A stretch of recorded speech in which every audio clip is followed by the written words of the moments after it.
आज से करीब 37 साल पहले 26 अप्रैल 1986 की सुबह चेरनोबिल न्यूक्लियर प्लांट में विस्फोट हुआ, जिसे दुनिया का सबसे बुरा परमाणु हादसा कहा जाता है। कई सालों की साइंटिफिक रिसर्च और सरकारी जांच के बावजूद अब भी इस हादसे को लेकर कई सवालों के जवाब नहीं मिल रहे हैं। सबसे बड़ा सवाल ये है कि यहाँ से हो रहे विकिरण यानी रेडिएशन का असर कब खत्म होगा। वो लोग और उनकी पीढ़ियां कब ठीक होंगी जो परमाणु रेडिएशन का शिकार हुए। जानेंगे चेरनोबिल डिजास्टर के बारे में पूरी सच्चाई। उससे पहले दोस्तों, चैनल को लाइक, शेयर और सब्सक्राइब कर दीजिए। वर्ल्ड न्यूक्लियर एसोसिएशन के अनुसार Chernobyl nuclear power plant Ukraine की राजधानी कीव से 130 किलोमीटर नॉर्थ और पड़ोसी मुल्क बेलारूस से 20 किलोमीटर साउथ की ओर है। ये प्लांट 4 रिएक्टरों से बना है, जिनकी डिजाइनिंग 1970 से 1980 के बीच में की गई थी। इसके पास ही एक इंसानों द्वारा बनाया तालाब है। ये करीब 22 स्क्वायर किलोमीटर बड़ा है, जिसमें प्रिपियात नदी का पानी आता है। इस तालाब का पानी परमाणु की भट्टी के रिएक्टर में कूलिंग के काम आता है। प्रिपियात शहर को 1970 में बसाया गया था। ये चेरनोबिल पावर प्लांट से करीब 3 किलोमीटर दूर है। यहाँ पर साल 1986 में करीब 50,000 लोग रहते थे। प्लांट से करीब 15 किलोमीटर दूर चेरनोबिल कस्बा था। यहाँ पर करीब 12,000 लोग रहते थे। बाकी का हिस्सा खेतीबाड़ी के लिए उपयोग होता था या फिर जंगल था। चेरनोबिल पावर प्लांट में सोवियत डिजाइन के 4 RBM के 1000 न्यूक्लियर रिएक्टर लगे थे, जिसे इंटरनेशनल लेवल पर गलत और कमजोर पाया गया। RBM के रिएक्टर प्रेशर ट्यूब डिजाइन के थे, जिनमें यूरेनियम 235 डाइऑक्साइड को पानी गर्म करने के लिए ईंधन की तरह उपयोग किया जाता था, जिससे भाप निकलती थी और इससे रिएक्टर के टरबाइन चलते थे और इससे बिजली पैदा होती थी। बहुत सारे परमाणु भट्टी में पानी का उपयोग कूलेंट की तरह किया जाता था, ताकि रिएक्टिविटी को कंट्रोल किया जा सके, ज्यादा गर्मी और भाप को कम किया जा सके। लेकिन RBM के 1000 कोर रिएक्टिविटी को कम करने के लिए ग्रेफाइट का उपयोग करता था। लेकिन न्यूक्लियर कोर जैसे ही गर्म होता था तो उसमें भाप के बुलबुले बनने लगते थे। इससे कोर ज्यादा रिएक्टिव होने लगता था। UN scientific committee on effect of atomic radiation के अनुसार 26 अप्रैल 1986 को चेरनोबिल न्यूक्लियर प्लांट में रूटीन मेंटेनेंस जांच चल रही थी और उसी वक्त विस्फोट हुआ यह कि यंत्र और औजारों के संचालक किसी इलेक्ट्रिकल सिस्टम की जांच करना चाहते थे। इसीलिए उन्होंने जरूरी कंट्रोल सिस्टम को बंद कर दिया था, जो सुरक्षा के नियमों के खिलाफ है। इसकी वजह से रिएक्टर खतरनाक स्तर पर अनकंट्रोल हो गया। रिएक्टर 4 बंद कर दिया गया था ताकि सुरक्षा संबंधी तकनीकों की जांच की जाए, लेकिन उसी समय विस्फोट हो गया। हालांकि कुछ लोगों का मानना यह है कि यह हादसा अधिक भाप और अधिक हाइड्रोजन की वजह से हुआ है, क्योंकि अधिक भाप तब बनती है जब कूलिंग वाटर खत्म हो जाए या फिर गर्म हो जाए या कम हो जाए। मतलब हमारे पास कूलिंग वाटर है ही नहीं, खत्म हो गया है। इससे रिएक्टर के अंदर तेजी से भाप बनती है। कूलिंग पाइप्स के अंदर ज्यादा भाप बनने से बहुत ज्यादा एनर्जी पैदा हो गई और रिएक्टर फट गया। ये हादसा 25 अप्रैल की रात 1:23 पर हुआ था। इससे पूरा रिएक्टर 4 फट गया। चारों तरफ रेडियो एक्टिव पदार्थ, यंत्रों के टुकड़े गिरे। प्लांट और उसके आसपास की कई इमारतों में आग लग गई। जहरीली गैसें और धुआं निकलने लगा, जो हवा के साथ चारों तरफ फैलने लगी और लोग बीमार पड़ने लगे। चेरनोबिल न्यूक्लियर प्लांट में हुए विस्फोट से तुरंत 2 कर्मचारियों की मौत हो गई। कुछ ही देर में और कर्मचारियों की भी मौत हो गई। अगले कुछ दिनों तक इमरजेंसी सेवाओं के लोग आग बुझाने और रेडिएशन को रोकने पर लग गए थे। प्लांट के लोगों के मरने की संख्या तेजी से बढ़ने लगी, क्योंकि वो तेज रेडिएशन के शिकार हो चुके थे। शुरुआती आग सुबह 5 बजे तक बुझ गई थी, लेकिन ग्रेफाइट से लगी आग 10 दिनों तक चलती रही। उसे बुझाने के लिए करीब 250 फायर फाइटर लगे थे। फटे हुए रिएक्टर से आयोडीन 131, सीजियम 134, सीजियम 137 का रेडिएशन निकल रहा था।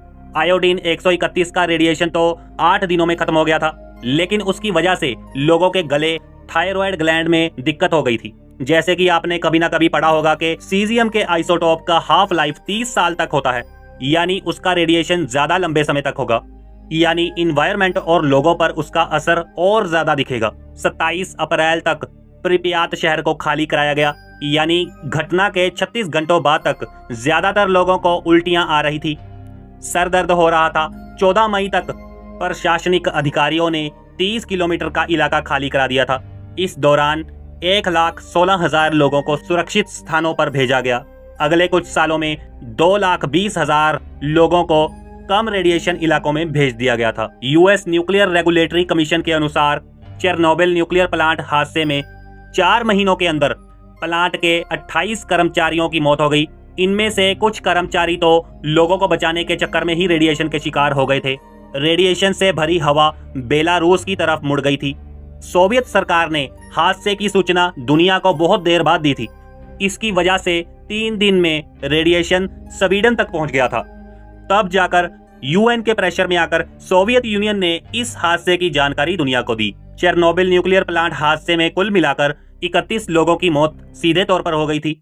साल 1991 से 2015 के बीच थायराइड कैंसर के 20,000 मामले दर्ज किए गए। इनमें से ज्यादातर मरीज कम उम्र के थे, यानी 18 साल के कम। हालांकि इसके अलावा और मामले भी सामने आए, क्योंकि कई कर्मचारी स्थानीय निवासी और लोग रेडिएशन की चपेट में आ गए थे। टेक्सास टेक यूनिवर्सिटी के नेशनल साइंस रिसर्च लेबोरेटरी के अनुसार चेरनोबिल न्यूक्लियर प्लांट हादसे के बाद आसपास के जंगलों में मौजूद पेड़ रेडिएशन की वजह से मर गए। यह इलाका बाद में रेड फॉरेस्ट के नाम से जाना जाने लगा, क्योंकि यहाँ रेडिएशन से खराब हुए पेड़ों का रंग लाल अदरक की तरह हो गया था। बाद में इन पेड़ों को गिरा दिया गया और उनके तनों को जमीन में दफन कर दिया गया। रिएक्शन से निकलने वाले रेडिएशन रोकने के लिए उसे कंक्रीट से सील बंद कर दिया गया। कंक्रीट का ये ढांचा साल 2006 में बनना शुरू हुआ, जो साल 2017 में जाकर पूरा हुआ। ये करीब 853 फीट चौड़ा, 531 फीट लंबा और 356 फीट ऊंचा है। इस कंक्रीट के ढांचे ने रिएक्टर 4 को पूरी तरह से पैक कर दिया था। ये कम से कम 100 सालों तक इसे सुरक्षा में रख पाएगा। लेकिन चेरनोबिल पावर प्लांट का ये 3 नंबर वाला रिएक्टर साल 2000 तक यूक्रेन को बिजली सप्लाई करता रहा। रिएक्टर नंबर 2 और 1 साल 1991 और 1996 में बंद हो गए थे। साल 2028 तक प्लांट को पूरी तरह से डीकमीशन यानी बंद कर दिया जाएगा। प्लांट और भूतिया शहर प्रिपियात और चेरनोबिल का इलाका करीब 2600 स्क्वायर किलोमीटर का है। इसे एक्सक्लूजन जोन कहा जाता है, जहां पर कोई जा नहीं सकता। यहाँ पर सिर्फ साइंटिस्ट और सरकारी अधिकारी ही आ सकते हैं। इसके अलावा किसी भी व्यक्ति को यहाँ पर आने की इजाजत नहीं है। साल 2011 में यूक्रेन ने इस इलाके पर्यटन के हिसाब से खोल दिया था। लोगों को सुरक्षित तरीके से चेरनोबिल न्यूक्लियर प्लांट की यात्रा कराई जाती थी। नेशनल ज्योग्राफिक के अनुसार आज चेरनोबिल न्यूक्लियर प्लांट के आसपास का इलाका यानी एक्सक्लूजन जोन कई प्रकार के जीव जंतुओं से भरा हुआ है, क्योंकि यहाँ पर इंसानों की मौजूदगी नहीं है। यहाँ पर भेड़िए, हिरन, लिंकस, बियर, बाज, भालू जैसे जानवर अक्सर दिखाई देते हैं। इनकी आबादी लगातार बढ़ रही है, क्योंकि इस प्लांट के चारों तरफ अब घना जंगल है। यहाँ पर मौजूद पेड़ों और जानवरों के शरीर में सीजियम 137 का हाई लेवल का रेडिएशन मौजूद होता है। साल 2019 में 30 से 40% ज्यादा लोग यानी पर्यटक इस इलाके में घूमने गए थे, ताकि वो हादसे को समझ सकें, वहां की वर्तमान परिस्थितियों को देख सकें। 24 फरवरी 2022 को यूक्रेन के चेरनोबिल न्यूक्लियर पावर प्लांट और उसके आसपास के इलाकों में रूस की सेना ने कब्जा कर लिया। प्लांट में अंदर रखे परमाणु ईंधन पर अगर किसी तरह का मिसाइल या बम पड़ता है तो बड़ी आपदा आ सकती है।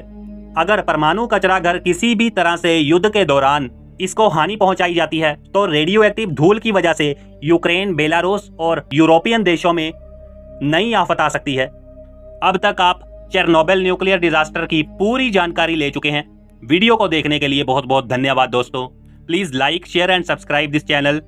Thank you so much guys. God bless you all.